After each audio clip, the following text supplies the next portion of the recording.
Order! Order! You are an incorrigible delinquent at times. Behave yourself, man!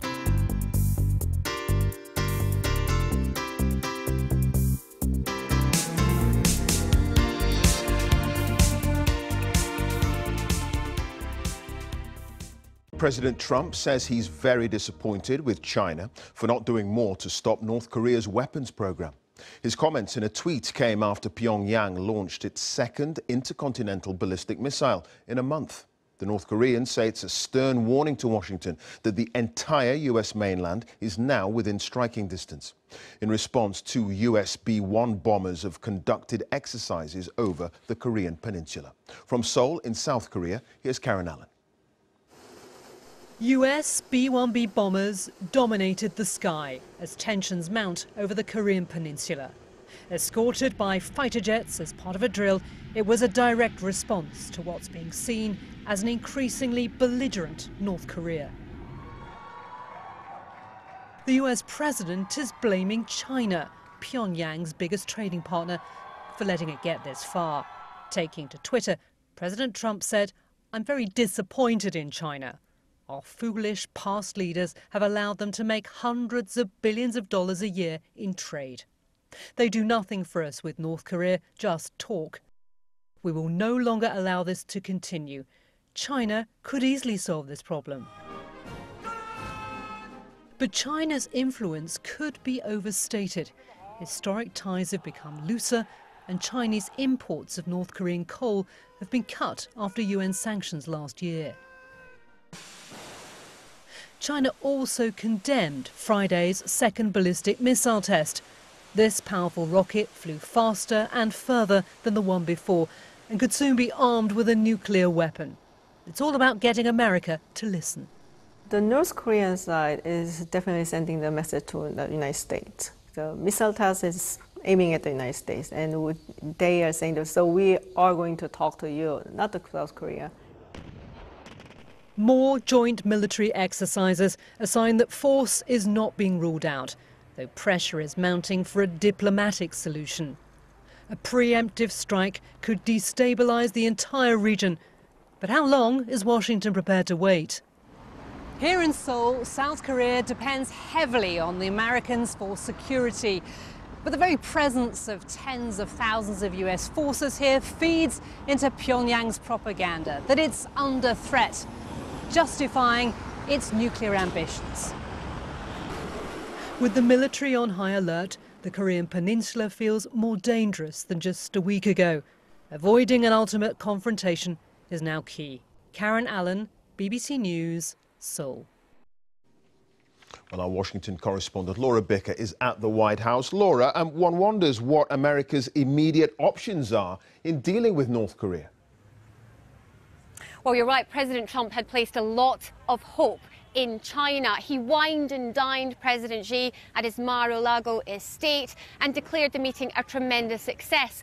Months later, he said he is now disappointed. Remember, China is North Korea's biggest trading partner, and they have not turned the screws on Pyongyang as this administration had hoped. So expect a tougher stance from now on. You've seen that military response, those bombers flying over the Korean peninsula, and today here in the US, they've been testing their own missile defense systems based in Texas and Alaska. They say that test has been a success. They're also going to explore other diplomatic avenues with the help of South Korea and with Japan. Together, they hope to increase the economic pressure on North Korea.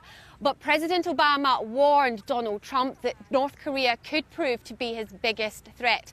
And it is a warning from his predecessor that he is taking seriously. OK, Laura, many thanks for that. Laura Bicker there at the White House. Thank you.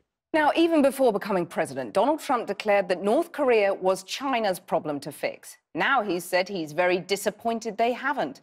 But the nation, which used to be called the world's policeman, faces this huge international challenge with its own intractable domestic problems, as Jane Dodge reports. The roar of the world's largest army. China's military muscle has been on show today to mark the 90th anniversary of the People's Liberation Army, which now numbers 2 million.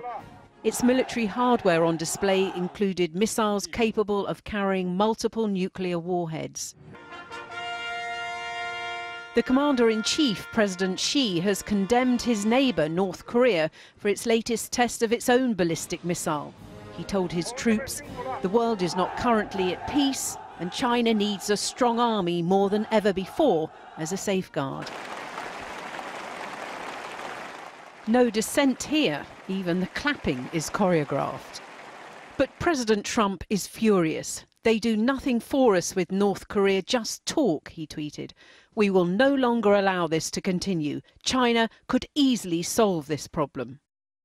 Kim Jung-Un had a front row seat for his latest test launch on Friday.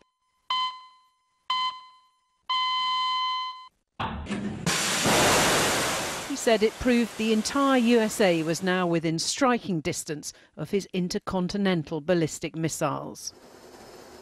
The US responded with a show of force in the area, escorted by South Korean and Japanese jets. And their Pacific Air Force's commander warned that a military response was an option.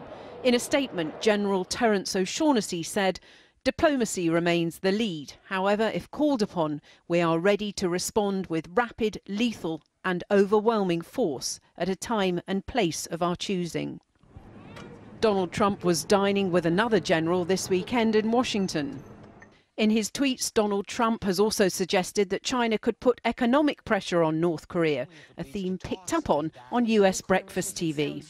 The only thing that has ever gotten North Korea's sanctions or attention is when we've sanctioned the illicit parts of their economy, put together a comprehensive international set of sanctions that targets that illicit part of the economy, and I think you're going to see the North Koreans come to the table.